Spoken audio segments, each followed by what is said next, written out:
Hello, and how are we all doing? Hope you're having a great day, and you're all good. I'm a bit running around like a bit of a headless chicken, as Steve will attest to, as I quickly told him we had an entire change to the show tonight. So yeah, things will be done slightly differently this week. Sorry, not weekend either. It's Monday, Paul. It's not the weekend. Get over it. Move on. So normally what we do is we have a look back we go through some news items. We go through the games and maybe have a special topic or whatever. Now, because unfortunately I've got some family stuff has come up, which means I can't do a long show this evening. What we're just going to do is just jump straight into our All Blacks for the England series, as to where we're at halfway through the series, because I did some spot stuff, did one the other day, and they cheated, basically. Let's be honest. They said, yeah, we're just going to forget everyone that's overseas. And we're just going to because they're overseas and we just can't remember who they are. So that's rubbish. What I'm going to do is pull up our spreadsheet that we do for the Rugby World Cups, and we'll run through that and put in who we think is going to be there. And I'll tell you, I'll also mention the stuff as to where they're at with some stuff, because hey, they're stuffing things up big time. So Steve, how are you doing, sir? I like that. Stuffing up the stuff. Yeah, brilliant. This is about the usual stuff, isn't it? They stuff every stuff up that they stuffing do. I'm good. I mean, I'm quite happy, because who really wants to talk about the Highlanders after that last weekend's display? Not me. No, thanks. I'm happy to pass on with that one. But we talked about this a couple of shows ago. It was the last show before, kind of, isn't it? It's midway stage now of Super Rugby, right? So, now we can kind of look forward. I think we've got a decent little idea of who's really impressed this year and who's not. So a good time to really see what the stocks look like now after this pretty important, I think, for the 4-year cycle of New Zealand rugby and the All Blacks. Yeah, no, exactly. It is. And look, we've got a new head coach and stuff. So the big discussion is going to be kind of like who will he pick? Who do we think he should pick, and all that kind of stuff. Now, I'm not sure whether we let Steve off the hook about the Highlanders or not. Or whether I get him back tomorrow night to go through the Super Rugby games. But we'll discuss it offline, and we might be back tomorrow night. But yes, folks, don't forget, you can join us at 8 p.m. on Mondays on YouTube, Facebook, and the old Twitter or whatever. What's his name? Nutjob, who puts some cars into space because, hey, that's cool. Thinks he's going to call Twitter this week. So yes, and then you can also catch us obviously on the recording on the old podcasts as well, because that's what I do when I'm driving around, is I listen to podcasts about stuff. Now, generally about cycling, I'll be honest, rather than rugby, recently, because it's been big peak monument season on the old cycling, but none of you care about that. So we'll get on to the old rugby then. So this is what we've got from add to stage. Get on there. This is the spreadsheet that we normally run through for the last couple of World Cups. Oh my God, how many years have we been going now? Actually, I can say the last couple of World Cups. Jeez, it's nuts. That we have here. We have people on the plane. That's basically obviously flying to the World Cup. At the airport, where we think, hey, they've got a chance. Waiting at home and it can go on holiday. So we'll use that kind of. That's just really, let's be honest, a likelihood ratio, and I think that's much more fun than definite, possible, probable, which kind of gets a bit a bit boring. And as you've said before this, we need to delete a lot of names off here, don't we? Just 1 or 3 or 6 or 12, 15. But then you forget about these guys that left, though, don't? Like, I was looking at this just before when you started here, and I was like, man, if forget about those names, that have departed over the last 12 months, World Cup sort of last year, and who was in the mix, and those sort of fringe guys that have now bolted away or just got injured and disappeared off the scene. A lot of names that we were like, maybe if there's an injury or two, they could bolt into the World Cup. Now it's like, where are they? They're gone. Yeah, now some of them who've disappeared will actually come back. As I say, there's people that plays in Japan, but some of them won't. So just having a quick old look down this one, and looking. I mean, so stuff went with definites with Xavier Numia, who's not even on our list, which is kind of from last year, which is kind of funny. Tura Lomax. Then they went for squad players, Ethan Groot and Fletcher Newell. On there, and then and other squad players down to now 60%. So pardon me, Aidan Ross, Offa Tuangafasi, and Ollie Norris. Now, they didn't include Tamati Williams because of injury, but he's going to be back by England, isn't he? I think it was 6 to 8 sort of week injury, wasn't it? That was in round 2 or 3. So yeah, he should be back for the next month or 6 weeks. I'd imagine should be before England, yeah, or around that sort of time, yeah. Whether you'd want him to go straight in, because I mean, let's be honest, are the Crusaders going to be postseason contenders? Doesn't look like it. I mean, it's a bit mean to say that with a smile on your face. It's like, doesn't look like this time. But I think, look, he's still probable, so I'll still have him in the at the airport. Look, if he's fit. For me, he's one of the first names on there. I think future of a front row of New Zealand rugby is certainly he's my first name. He's an incredible talent. Yeah, so I do think he'll still be there or thereabouts. But I think we can delete Nualala, can't we? Yes, he's gone. He's gone. Gone. France, England, France. So do you agree with the actually, I put Xavier Numia on the wrong side, aren't I? He's a loose head. So do you agree with the Xavier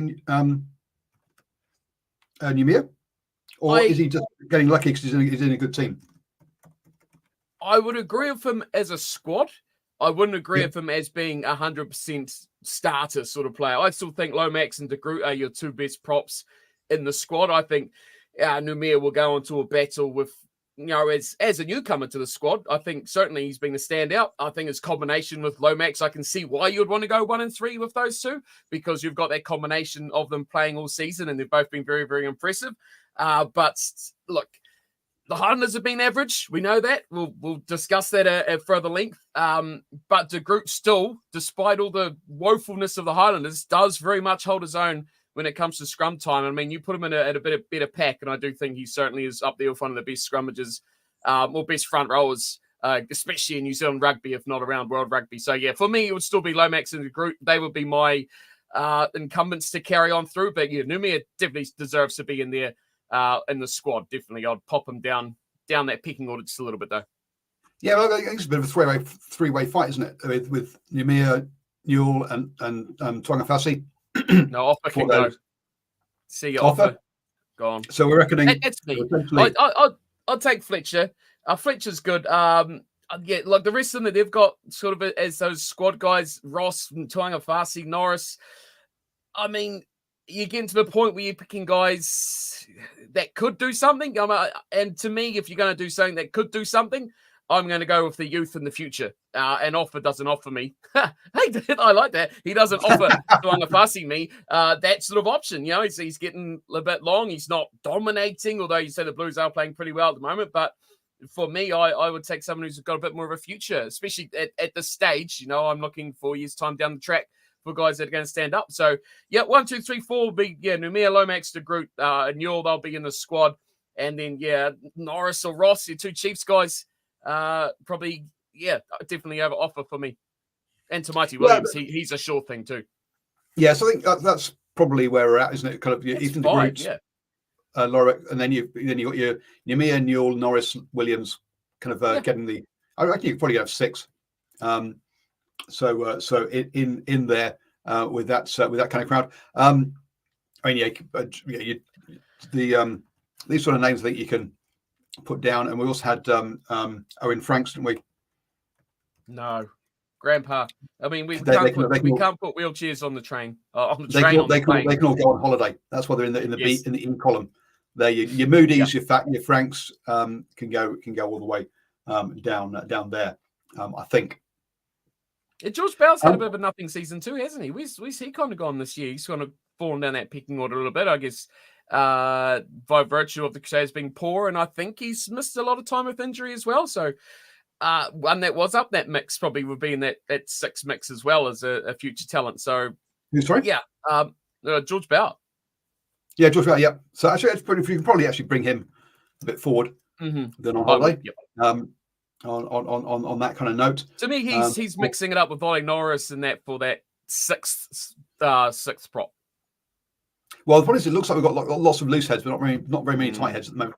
and that's that's where his problem's going to be. Is that for his position, there's other names in front of him. Yep. No, I agree with you on that one. But yeah, I mean, it's a lot of question marks go on this position over the last 12 months, right? But I don't think we're looking too bad. I think it's good that we've had a couple who have actually come up through the ranks this year as potential growers in these positions, because we need a bit of depth. Yep. There are names here, which I'm not too worried. We're not going to go, oh my God, who should we stick in there? I think with players with the way that Carl finished off and Offal were last year, like, do you really want them playing international? Well, I think there's plenty of names there you're happy with seeing on the pitch. Coming on to hookers, then Cody Taylor's not joining at the round robin until late, so they've not included him. Next round, back training this week apparently. So he's back. Okay, so he is back soon. So again, training.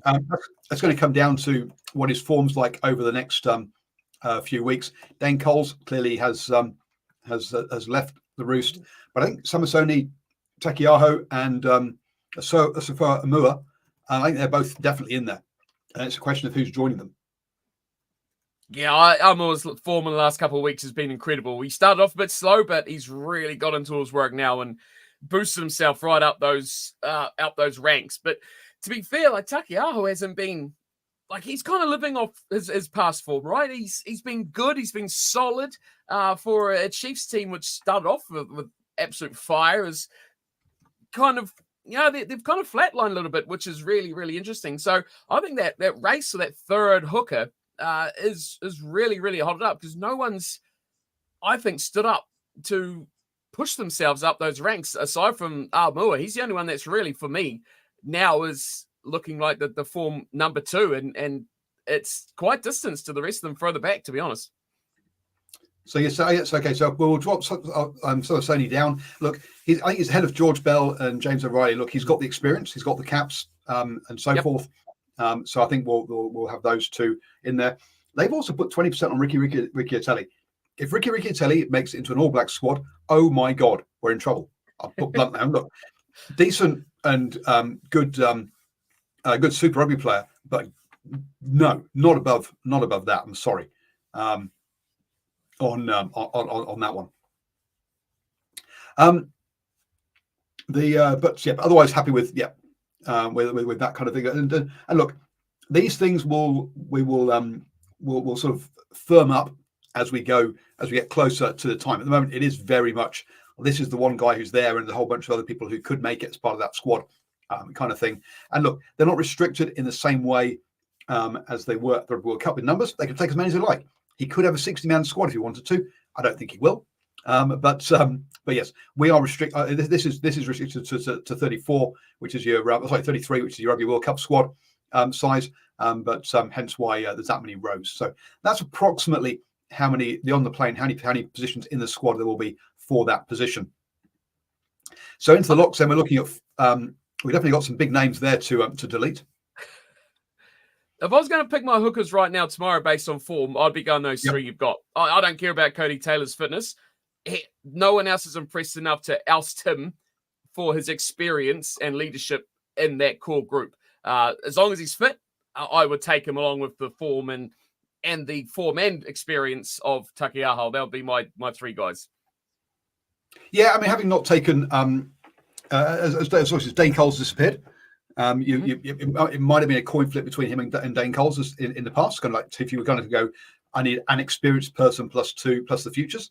But yeah, no, I agree now that he's the guy that's got all the caps. And it's amazing to think that his very first cap was away to Fiji back in the day when where New Zealand rugby was shamed into actually playing a game in the Pacific Islands. So I think pretty much it's the only game they've ever played in the Pacific Islands as the All Blacks, which is disgusting. Let's be blunt. Shamed into it by Campbell, the TV personality who made them do it. Basically, in the end, and a lot of people were like, "Oh, look, it's the same time as the Super Rugby final. It's giving away jerseys or caps for free. These guys will never play again." And that was Cody Taylor's first cap. It's like he's going to be a one cap wonder. Yeah, right. 50 caps later. So the bullshit around that kind of stuff of it's cheapening the jersey taking by having an All Blacks game the weekend after or the same weekend as a Super Rugby final. It's like, yeah, look, bullshit. When you look at the players who played in that game and how they've gone on within that kind of side of things. Right then, looking at the in the locking department here, so we're going to delete Brady Retallick and Sam Whitelock out of there, and then we look at what stuff's come up with. So Topu Va'ai, yep, quite clearly. They've said that Scott Barrett's injured, so hence they've not included him. But look, he's going to be back in time, so he will be there. Then they've gone and chosen Patrick Tuipulotu as 100% in their squad. Nateo Arkoi, Josh Lord, Caleb Delaney, and Jimmy Topu. Now, I'm sorry, but Scott Barrett will be there. End of story. There's no two ways about it. He was the captain at the at the Crusaders for Razor. He's the most experienced and best lock in the country. There is no way Razor is not picking him. So he's there. I think Topu Vai also is going to be there. And there's a lot of names after that could be. To be honest, I don't think Patrick Tuipulotu is, though. I would put him in that waiting at home D column. If Scott Barrett wasn't around, then maybe I'd bring him along as being the experienced guy, as all the rest of them are like 23 and just getting out of nappies. But with Scott Barrett there to lead the way from that point of view, I don't see what Tuipulotu brings, to be honest with you, to the party. No, I'm with you on that one. Tuipulotu for me he's going to fall into a category that I'm going to put a lot of Blues players in this position, and the next position we'll probably look at into. It's guys that have been tried, never really hit the mark, kind of got left behind. Again, you're starting a World Cup cycle. A guy like him, and an injury-prone guy like him, doesn't fit what I'm looking for the future of this team. Yeah, I agree. Vai for sure, definitely. Arkoi, I think they've both been brilliant. Standouts for sure. Josh Lord's a guy they've invested a lot of time in. But are they getting the payback for him? Is a real question. But yeah, they need Barrett back because looking at this is a kind of area that there's a lot of players there. Very few of them have stood up. It's almost an area of you just about go, are we in a bit of trouble here? If we do get Scott Barrett breaks his leg tomorrow, you're starting a test match of Arkoi and Vai in the second row.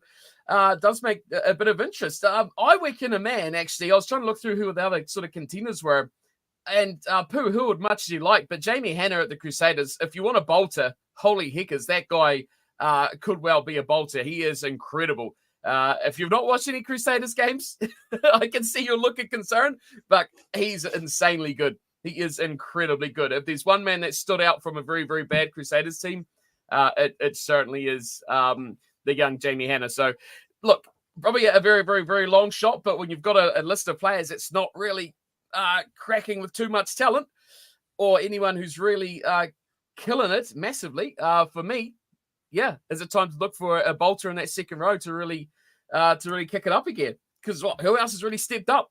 To me, if you're looking at Tuipulotu, you've got concerns. Yeah, no, I agree. And Arkoi would be a fantastic person.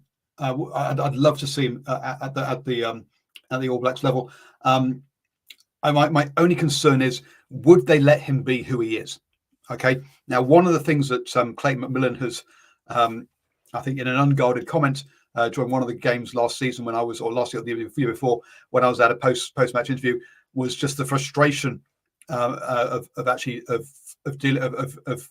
So look, fantastic player, does really well, but is a joker. Is really is part of his own player, own person. A guy who paints his fingernails. Which, let's be honest, in what is a very male testosterone environment.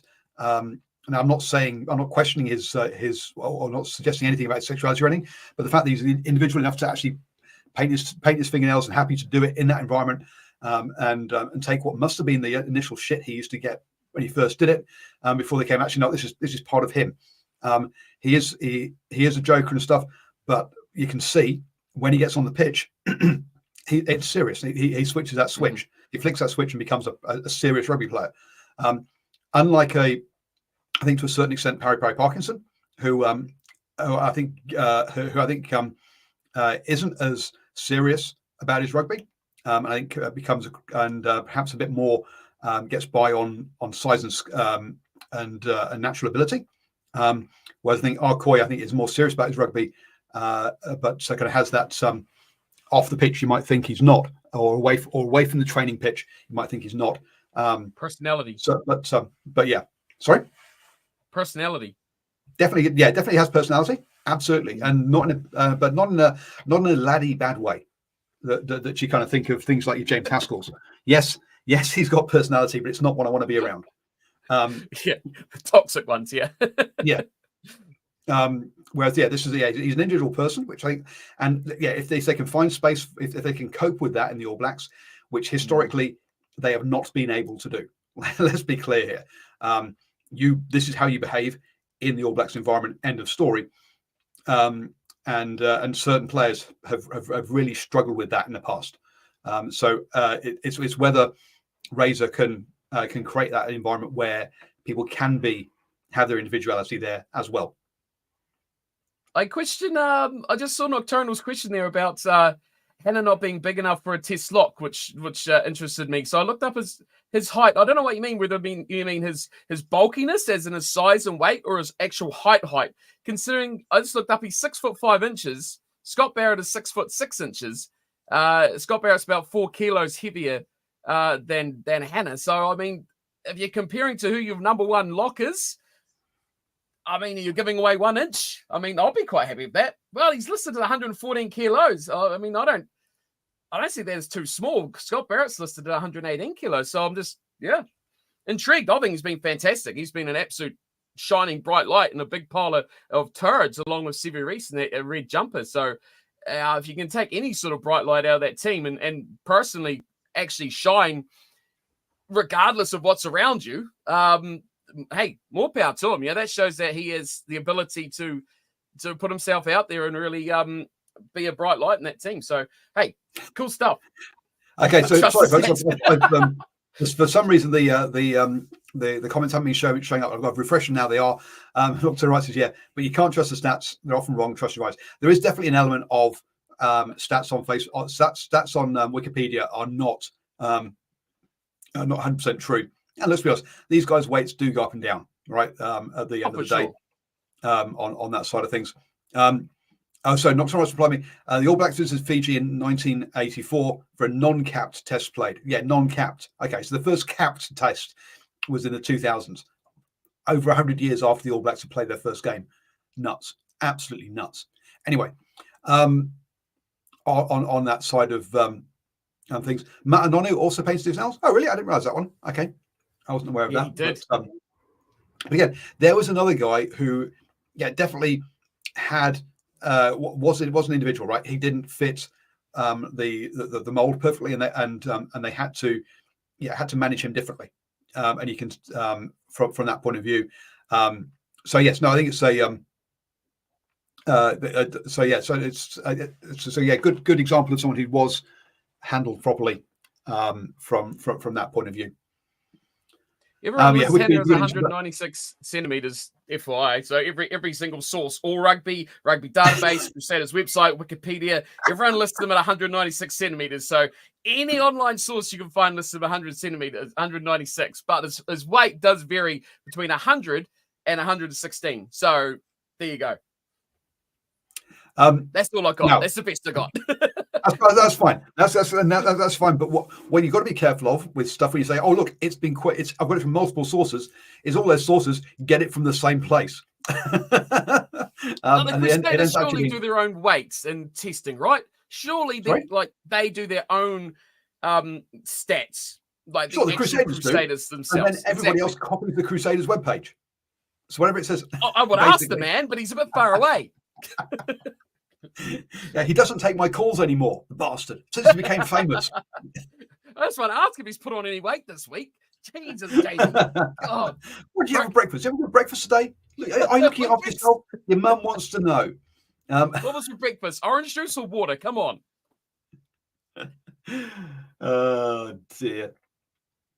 So loose forwards then. Let's get into here. Shannon Frizzell has gone. Oh, I'm clicking on the wrong place. And from stuff, they didn't include Sam Kane and Nigel Surveyor, who are in Japan, who are coming back. Okay, so they're available. But who they've gone for? Braden Iossi is Dalton Papulihi and Simipinai Finau are their starters. And in their squad, they've got Luke Jacobson, Peter Lakai, and Hosking Satutu. With, you're going to love this one, Brad Shields, Ethan Blackadder, and Billy Harmon available. Brad Shields can't be eligible. Didn't he play for England 2 or 3 years ago? Like a decade ago. Was it a decade ago? Really? Let me check exactly when it was. Wow. It was. Hang on. I didn't think it was that long ago. No, come on, a decade ago, you're still in the Hurricanes. Come on. Okay, fine. 2019. 2019 was his last cap for the. Ago. So 5 years, which is enough. That is, yeah, okay, true, fair. But yeah, I agree. No, okay, I'll let you continue. Interesting that they haven't. Yeah, they haven't included your Kiriwanis, for example, who traditionally good stuff. That's who good traditionally stuff. in sort of mainstream media would be an automatic shoo-in onto that one.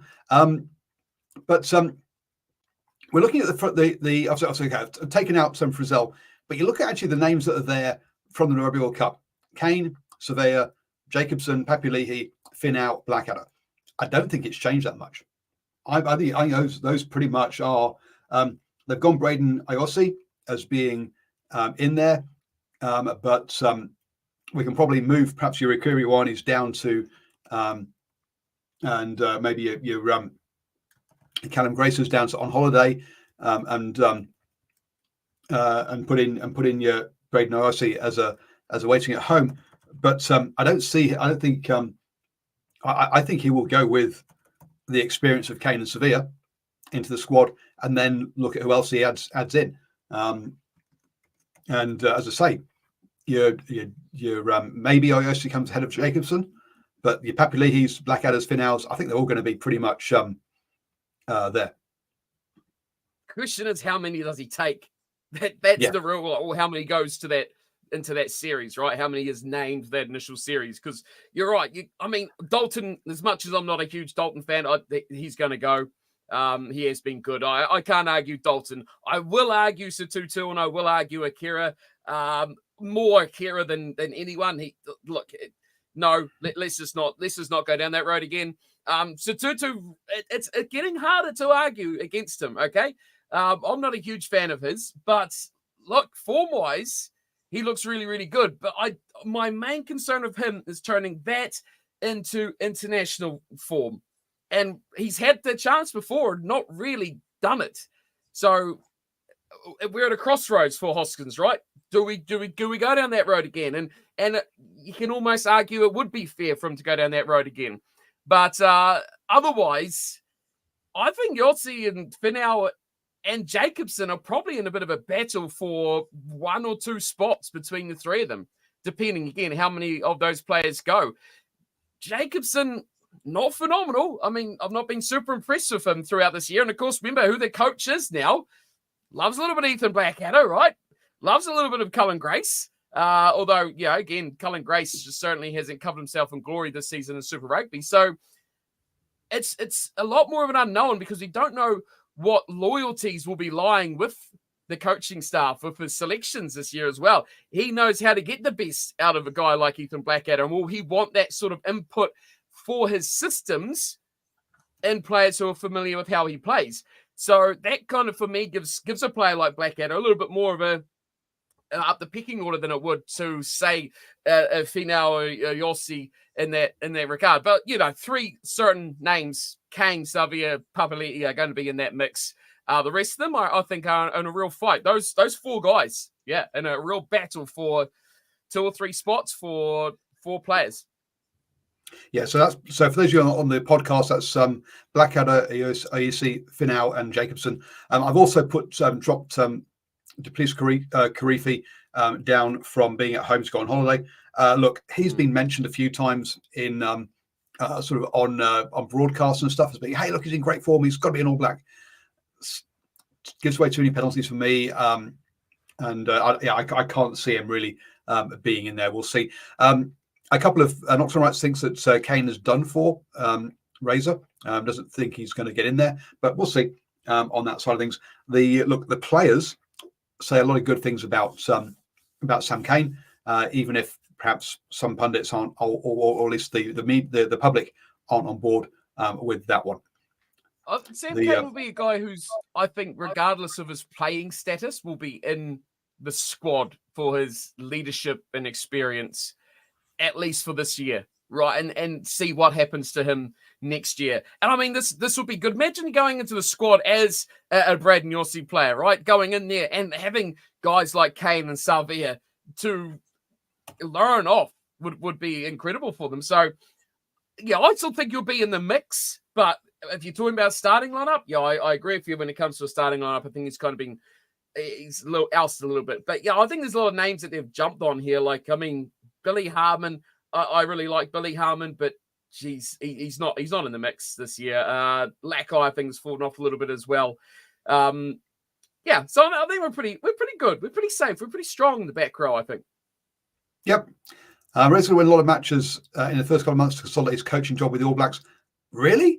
I mean, the guy's come in with, people have been screaming for him to be the guy in charge for 4 years, at least. So I think, look, I think he'll be given some time to. I don't think, a couple of losses, I don't think will be the end of the world, depending obviously who they're to at the end of the day.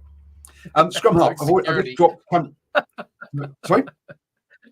Sam Cane might be doing security. I like that.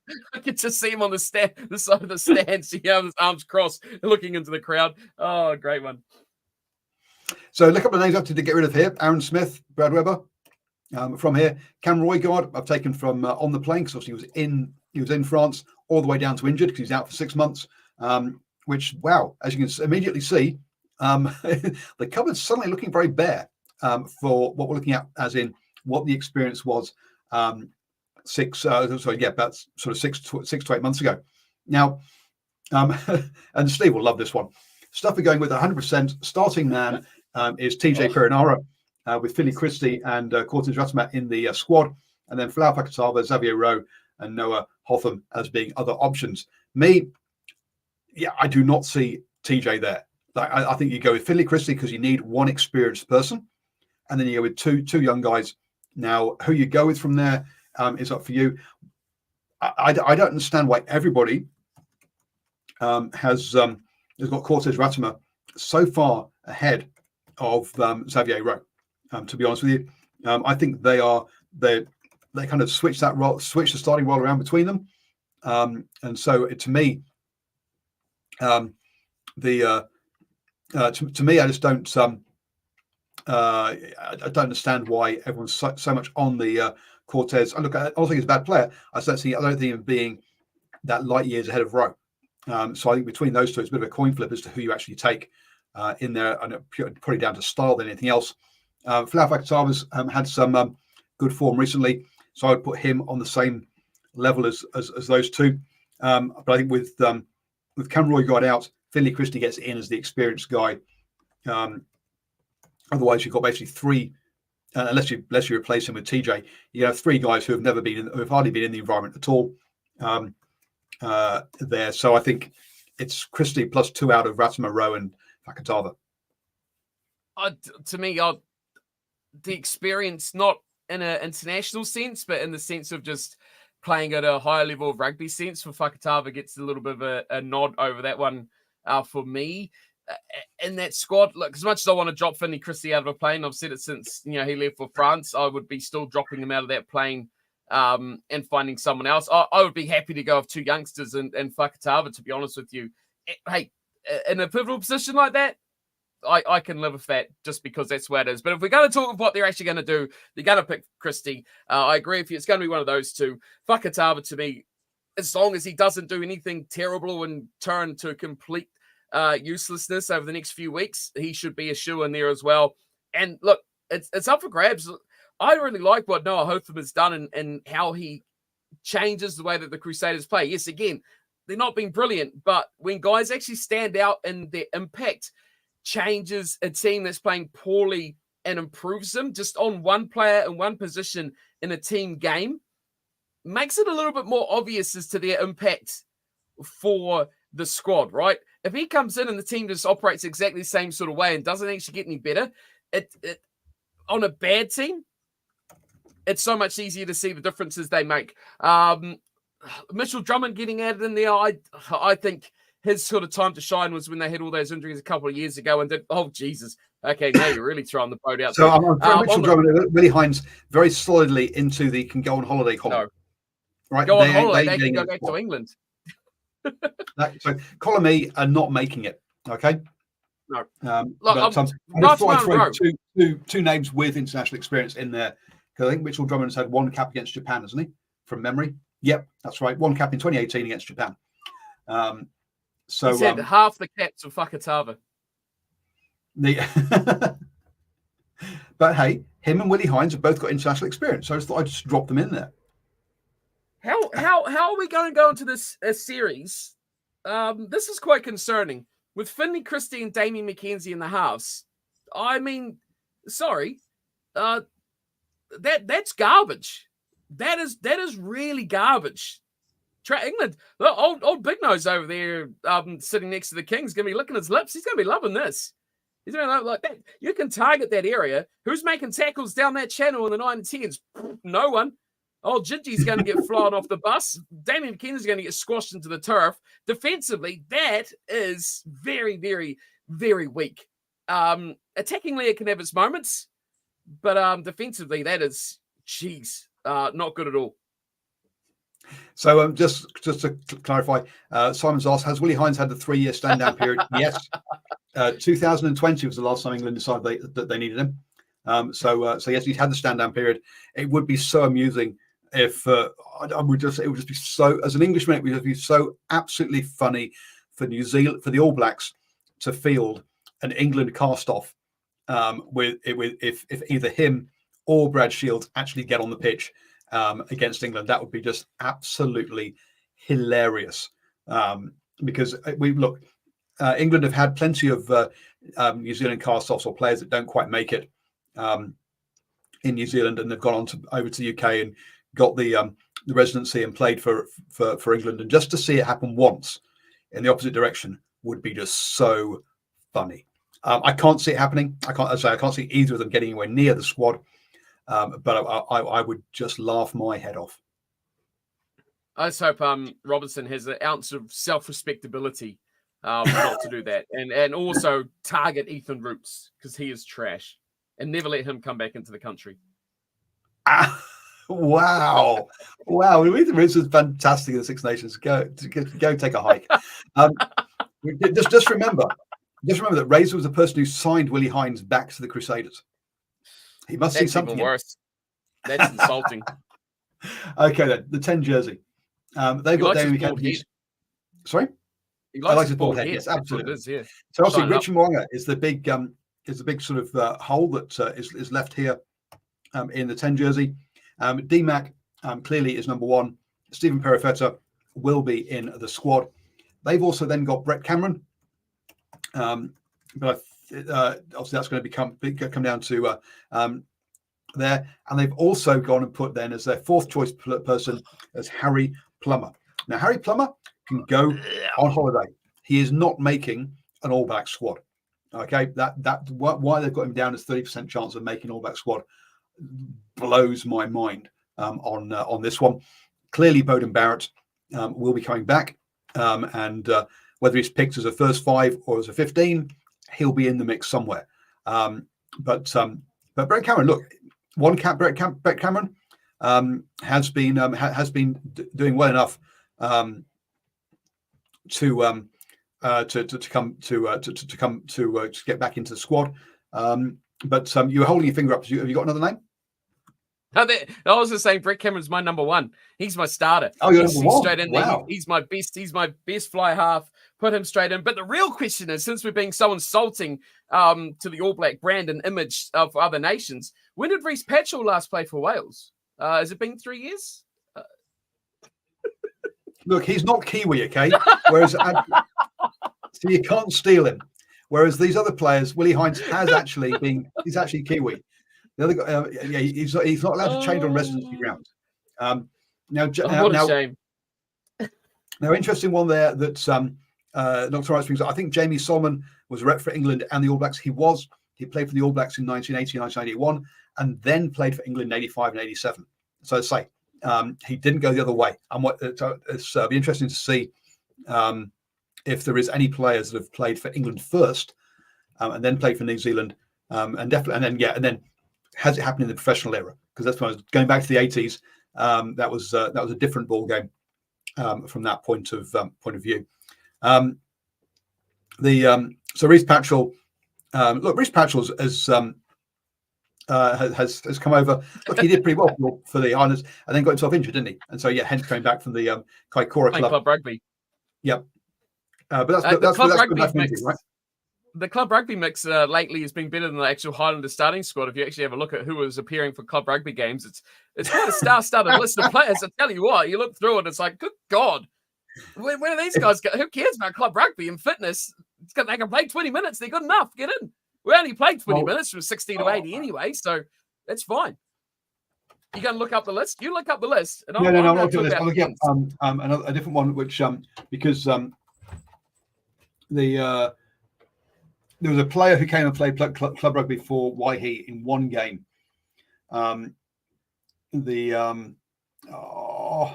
Samoan international. I've forgotten his name. Is it Jack? Yeah, Jack Lamb, who was playing for Moana Pacifica last year, got injured. Needed to have a game before the Rugby World Cup, and look, just seeing the other players around him on both sides, right? The opposition were happy. We're not upset that suddenly Waihi had drafted in an international player for one game during the league, and this was like 2 rounds before the finals and stuff, where club people can get a bit itchy about, a bit tetchy about this kind of stuff. But both sides loved having him on the pitch and having the experience to play with a player of that caliber. What that's doing for club rugby down in Dunedin will be fantastic. In all honesty, those players will love the fact that, hey, I got to play with I know what Rhys Patchell is, 30, 40 cap Welsh international, and they will just it's stories they'll be telling their kids and their grandkids, kind of stuff. So I think it's great that he's turning out for club rugby down there, and good on him, because he could have just thrown his toys out the cot and gone, no, I'm only playing proper rugby. But no, look, he's turning up. I'm sure he's going to the club rooms afterwards. Maybe not having too many beers, or probably not having too many beers, but at least he'll turn up there and have a quick chat with people before going home. He's Welsh. He'll be drinking half the bloody keg. There's no way they're going, oh, no. Hey, look, stuffs everything up, right? Stuff. But I do agree with one thing they say here at the bottom here about the Fly Halves. One Test All Black Brett Cameron is a much more complete player from the one who played from the Crusaders from 2018 to 2020. And the Hurricanes are benefiting from his control and maturity. I think that is spot on. That is nailed. And that's why I like him over McKenzie. He is much more of a typical number 10. He's going to kick you territorially well. He's going to run your back line. He's going to deliver the ball. He's going to catch. He's going to pass. He's going to run forward a few times and get squashed and then think that's a bad idea and continue to kick and pass. He's just kind of a normal 10. That's just, I don't think we need anything super fancy. I think we need someone with a bit of control. I don't want to see my 10 running sideways, eluding tackles with what was it? Sideways technique or whatever the crap they said last week. Rubbish. Cameron for me. Look, even Piggy Morgan as well. Put him in there for me. He should be in the mix. I think definitely going with this cycle. He is a fantastic player as well. And if you're wondering why I'm calling him Piggy Morgan, just watch the end of the Hurricanes game on the weekend when he had a strapping around his head, taking that last conversion. Did you see that? I saw it. I was just like, Piggy Cameron. That's his new nickname now. Hey, he's quality, man. He is absolutely quality. I know they're jamming Ruben Love into the back three or the fullback category now, but man, Morgan, Love, and Cameron, those three guys share the 10 jersey. Get the rest of the junk out of here. Yeah, that's my 10 cents. Get rid of Plummer. Yeah, Aidan Morgan ahead of Harry Plummer. Absolutely. Yeah, 100%. Morgan, the Phantom of the Opera. Oh dear. Regan's England would be better than them if they play next week. Absolutely, because the All Blacks would have had 0 training runs. Of course it would be. Whereas England actually had some training runs in the Six Nations. Look, one of the things we would say, look, as to what Wales under Gatland was for many years. All the club sides were shit, but Wales was still good. All this idea of, oh dear, the All Blacks are going to be crap all of a sudden. Sorry. There's a reason why they've been 1 and 2 in the world forever, and why they're still around there. Anyway, moving on to the centres. So what does Stuff say about midfield? Rico Ioane, Geordie Barrett, Anton Leonard-Brown, all in the squad. Billy Proctor is a maybe, and Daniel Rona. Daniel Rona? Yes, at 40%. They've decided not to include Quinta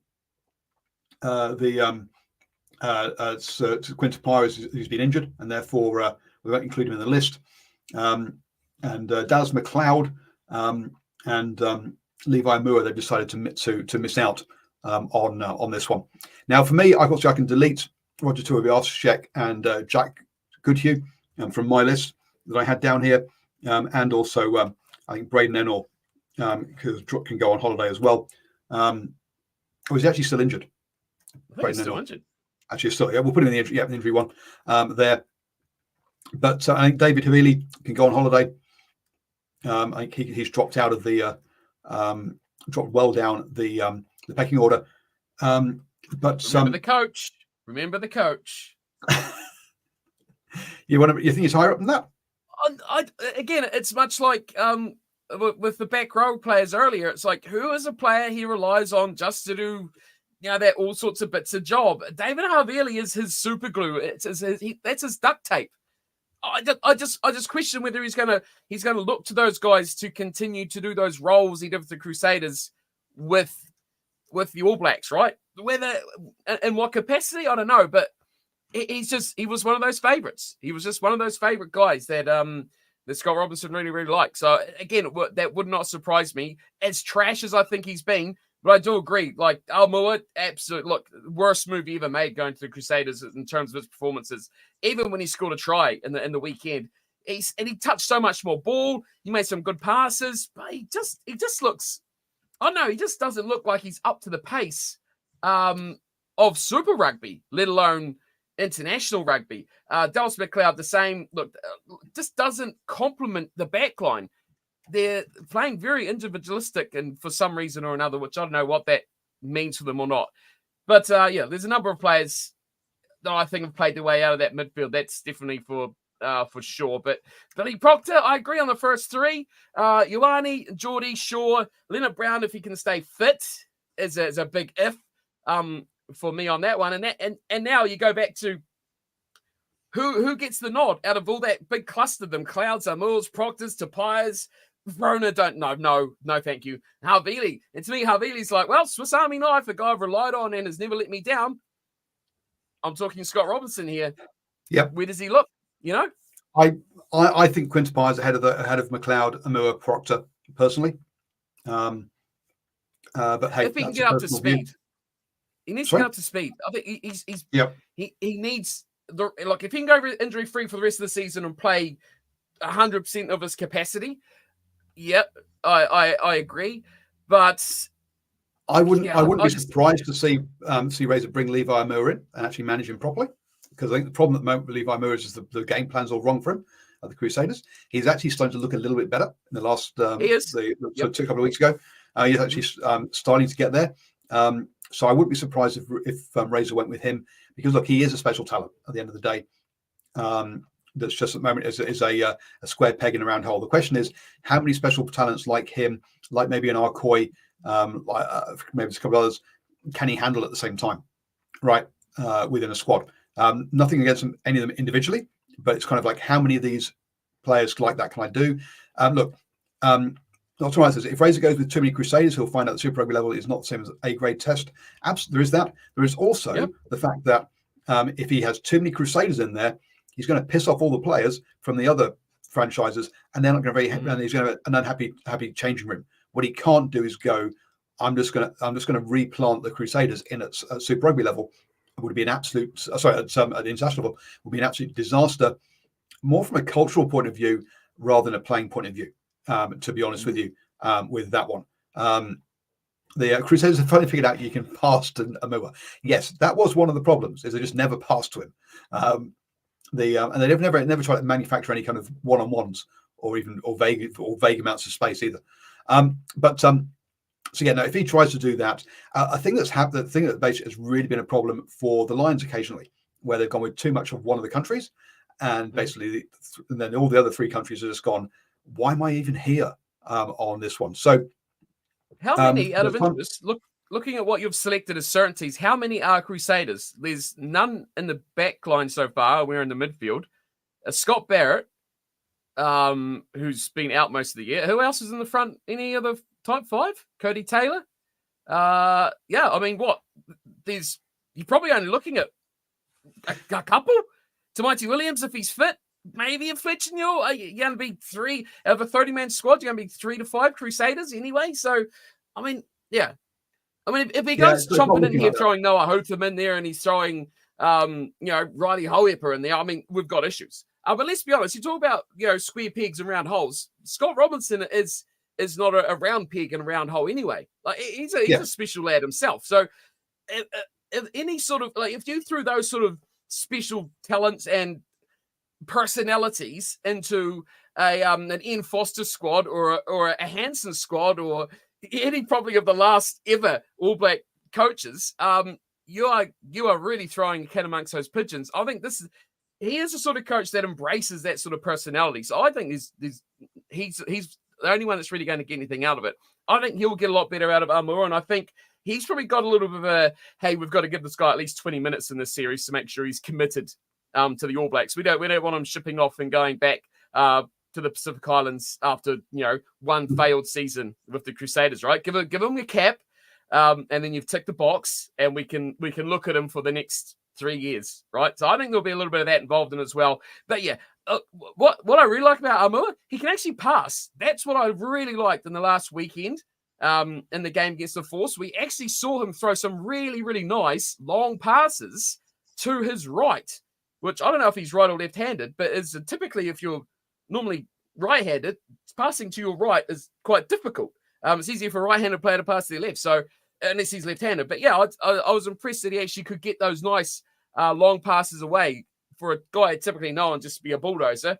That was promising. If he can make some crash plays, beat that initial line, and then have the ability to go wide to an outside back and nail those big passes, that is a really, really, really key skill. That'll be a massive part if we can get that game together. Right. I'm sorry we're kind of running out of time at the moment, folks. So some comments about Ben Darwin and cohesion. Look, yes, there's a difference between cohesion when you're not if you're the ex-coach of a certain club into a new environment and you bring all those people with you, you're going to create a clique. It's different as to how you go about it. But yes, you do need cohesion. Looking at the back three, then Will Jordan obviously has moved from being a definite pick to an injury. Sever Reese has moved back into being a definite pick. So if you look at that list of who went to the Rugby World Cup: Reese, Nawaya, Barrett, Clark, Fayanuku, Talia. The only one that's not there anymore is Fayanuku's gone. Now we'll quickly drop Clark down a couple of levels because he hasn't been that good. Nawaya probably isn't a nailed on one yet, but I would say that Reese, Barrett, and Talia are all nailed on to being in that squad. From a stuff point of view, they go Love, Reese, Talia, Caleb Clark, Nawaya, and Ratamuki Neepkins are their ones. Now, so I know with they don't even mention Sean Stevenson in there on that one. So for me, I say Reese, Barrett, and Talia are there. Nawaya, I think, is a possibility. and I think Ruben Love drops into that same category as Noah as probable, but not definite. But I think Neepkins has got needs to look. He's very raw still. He's got a lot. He's got a lot of work to do before he gets to this kind of level. Look, for me, Ruben Love is straight in my team. He's a sure thing for sure. I would take Narawa over Caleb Clark, definitely. I just like what we've seen in terms of his composure. I think it's been a great development this year. But one man who they haven't mentioned, which, we talked about Armoa and giving him one cap to make him happy. Does Tava Tavanawai fall into that same category as a player that they'll want to make sure they keep around in the clutches of New Zealand rugby for the next 3 years as well? Sure, again, he's not been brilliant. I don't think he's been anywhere near as dangerous or attacking as he was before, but another name on the list that they might want to try and tick into a box for that team. But for me, I've got 4. Yeah, Reece Barrett, Talia, Love, Narawa. That would be, that's 5, isn't it? Straight into my team straight away. Ratama Tavuki Keepin's great talent, but I think he needs a year. Next year, let's look at him again. They probably, if they're going to take two 10s, they need probably 6 here, rather, or be 5 here and 3 10s. Either way, Barrett kind of jumps into those 2 there. So we've got 5 that are, and but I mean, Love can also do that. So there is space for one, kind of one more at the moment. So we'll see. Is it a Tavatava Nawai, another one of those players that hasn't had the best of seasons but can raise it out of him? Is it a Sean Stevenson? Is it Kinina Holo as well, who's really shown up this year there as well? So it'll be interesting. But sorry, Nano Satoro has had a pretty good year as well. The Chiefs. He has had a good year. I mean, Nariki's been mentioned a few times, but I really don't think he's kind of in the frame. To be honest with you, look, Astroy has been playing well, but again, is he really? I'm not sure he is. I think size is going to be an issue. Is going to be a question mark with him at international level. Again, we're a bit like a Nakiri as well that I mentioned before. So yeah, I'm not sure about that. So there are a couple of space. Or there's one space. Josh Morby. Oh no, Josh Morby's going overseas, isn't he? Yeah. So I don't know. I mean, Josh Morby's been playing well ahead of Rayasi, who is a player that we've been talking about as being as wondering what's he got to do to get into the All Black squad in the past. But unfortunately, I think he's dropped down the pecking order now with in that squad, so I think he's probably going to struggle to get in there. But I think again, if a coach gets his head in the right place, I think Rayasi is a fantastic player on that one. Agreed. So yeah, a whole bunch of names there that are that we've thrown in there. I'm impressed that you've not tried to squeeze in a few of your kind of Scott Gregory favourites. Sam Gilbert. Sorry, Sam Gilbert, not Scott Gregory. Your Sam Gilbert favourites in there. But yes. My favourites now. My favourite. Look, I have been for a number of years. Aidan Morgan and Ruben Love. I've been banding on. You'll know. I've been done it on your shows for probably 2 years. I've been on those guys' bandwagons since they first broke into Super Rugby. I think they're incredible. I still do think they're incredible. So I'm firmly on that bandwagon. They're my first bandwagon since James Lowe just deserted me, prick. I think Aidan Morgan's problem is going to be is nailing a position and then the players ahead of him at the moment. He's not getting to play 10 all the time or 15. Yep. Right, he's kind of getting messed. He's not getting messed around, but he's kind of moving around a bit, and I think that's going to be a problem for him. And that's what Razor's looking for, that second playmaker thing that we've talked about a couple of years ago. Anyway, folks, there you go. That's our thoughts at the moment around about the All Black squad. no, we will definitely revisit this a few times, and now we've got it documented. We can't even pretend that we said something else in the past, because it's all written down here. And of course, I would never edit it in between shows, so that to fix and fit with my narrative around this side of things. But yeah, there you go. That's who we are. And we look at what 3, 4, 5, 6, 7, 8, 9, 10, 11, 12, 13, 14, 15, 16. I reckon 16 or about half the squad is nailed on in that one. Finley Christie, dump him in a tier 3 nation. Oh, dearie me. Yes. Scotland would be a good one. They're not a tier 3 nation, even though they do try to look like it some days.